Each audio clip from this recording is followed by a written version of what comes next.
You're listening to Safety FM Mini.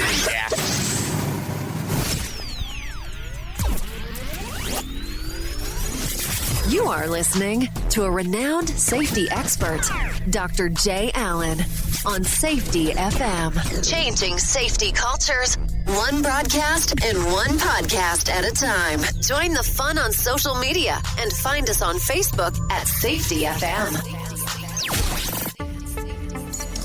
This episode of the broadcast and the podcast is brought to you by Safety Focus Moment. They're consultants that want to help you get the safety culture you've been looking for. For more information, go to safetyfocusmoment.com. Hello and welcome to Safety FM Mini 25. This is your host, Jay Allen.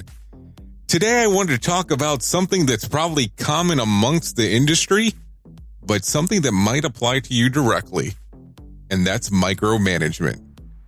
Micromanagement continues to be something that we're seeing across the industry related to safety. When it comes to managing a workplace, there are many people who have the tendency to want to hold tightly onto behaviors of those in the workplace. In the business world, this is called micromanagement. So I have to tell you, since the recession occurred back in the early 2000s, many businesses have begun to engage in the process that demonstrate a tighter control over their employees. This isn't entirely unwarranted. Many businesses were able to cut cost and overhead by tightly controlling their production process. However, this brought a series of side effects that continue to be felt all over. According to the Occupational Safety and Health Administration, micromanagement can lead to mental stress amongst workers. By OSHA's own research, stress is one of the most frequent and dangerous hazards in the workplace, as it often leads to many other hazards being overlooked. This is because as workers are more and more stressed, they put a great deal of less thought into the work that they are doing. This is dangerous, especially for jobs that require manual labor and heavy machinery. By that logic, micromanagement continues to cause workers to think less about their work, causing their quality to drop. And the other side that we tend to forget is that micromanagement prevents independent thought. Another reason that micromanagement can be detrimental to workplace safety is that it negates the independent thought of your workforce. As an employee's thoughtfulness and dedication to their present task are enhanced when they feel some level of personal accomplishment with their work, which will help them find ways to improve the current process for the safety of the company.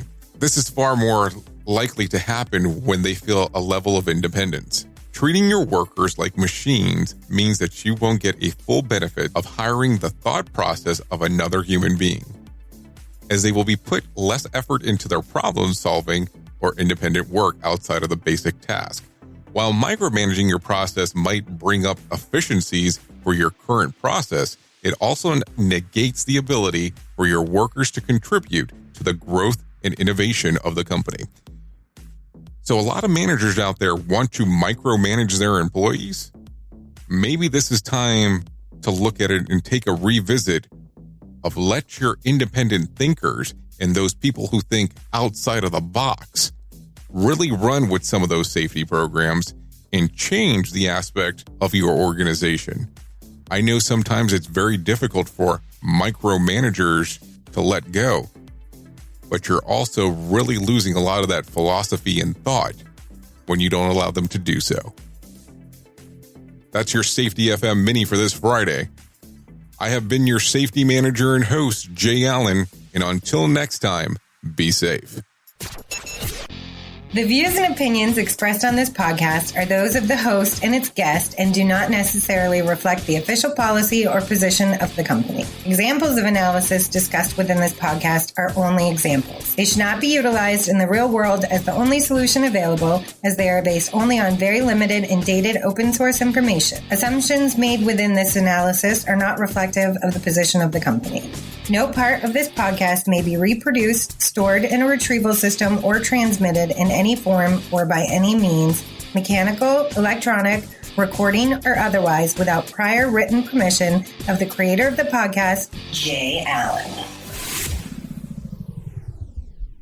Safety FM.